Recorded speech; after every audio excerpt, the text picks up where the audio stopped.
जय माता कामाख्या, जय माता मसानी, जय माता नथिया। इस चैनल को लाइक करें, सब्सक्राइब करें, बेल आइकन को दबाएं। आदि भक्तों, आज मैं आपको एक ऐसी सत्य घटना बताऊंगा कि आपके भी रोंगटे खड़े हो जाएंगे सुन के कि क्या वाकई में जिंद किसी लड़की के साथ फेरा ले लेता है, शादी कर लेता है तो कितनी दिक्कत और कितनी परेशानी उस लड़की को और उस लड़के को उठानी पड़ती है।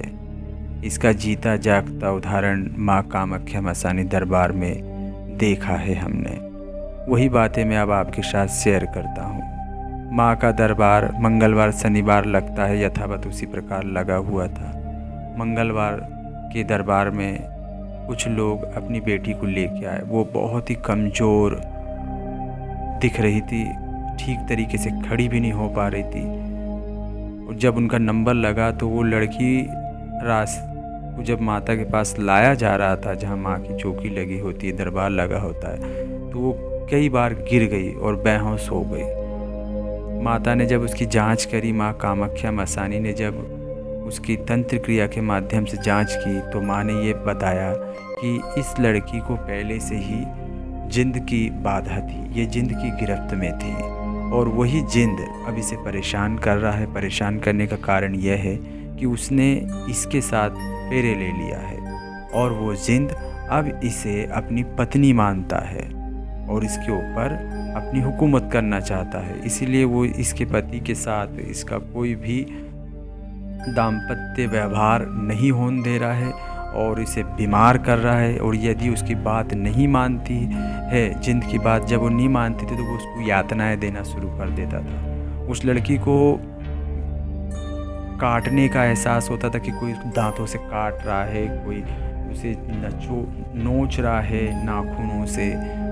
कुछ ऐसे ही होता था कि जैसे कोई उसका गला दबा रहा है। कभी कभी वो नींद में डर जाती थी, चमक जाती थी, ठीक तरह से खा पी भी नहीं रही थी। वो एक तरह से डिप्रेशन में भी चली गई थी और तरह तरह के उसे अजीब अजीब से स्वप्न दिखते थे जिसमें वो बहुत परेशान हो गई थी। वो इन सारी चीज़ों से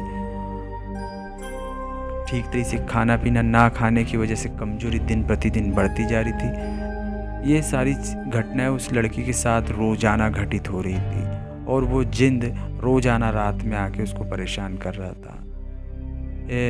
इतनी दिक्कत आ गई थी कि उसके ससुराल वालों ने उसे पुणे से लाके यहाँ खंडवा ज़िले में छोड़ दिया उसके मायके में कि जब तक ये ठीक नहीं होती तब तक हम इसको लेके नहीं जाएंगे, क्योंकि वो परेशान हो गए थे। सब जगह दिखा लिया था उन्होंने, पर हालत में कोई भी सुधार नहीं हो रहा था।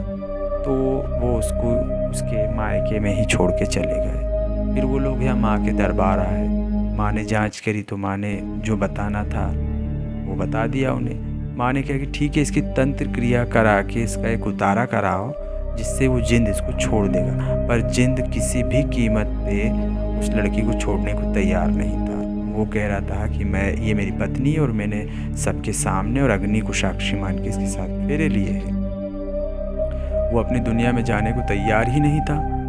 लड़की की हालत दिन प्रतिदिन बिगड़ती जा रही थी। तो तत्काल एक तंत्र क्रिया के माध्यम से माँ ने उसे आराम दिया। माँ ने कहा ठीक है, अब इसको मध्य रात्रि के बाद आराम लग जाएगा। और वैसा हुआ भी कि 12 बजने के बाद उसकी हालत में सुधार होने लगा। वो थोड़ा उसे ठीक लगने लगा। तो उसका उतारा तय हुआ।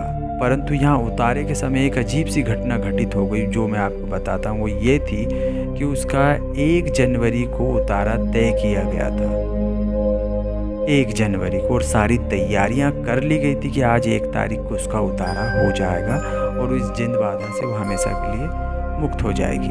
परंतु यहाँ एक खेल ऐसा हुआ कि जब उतारे का समय नज़दीक आया, ठीक उससे 1 घंटे पहले ही महिला उस लड़की का मासिक चक्र शुरू हो गया।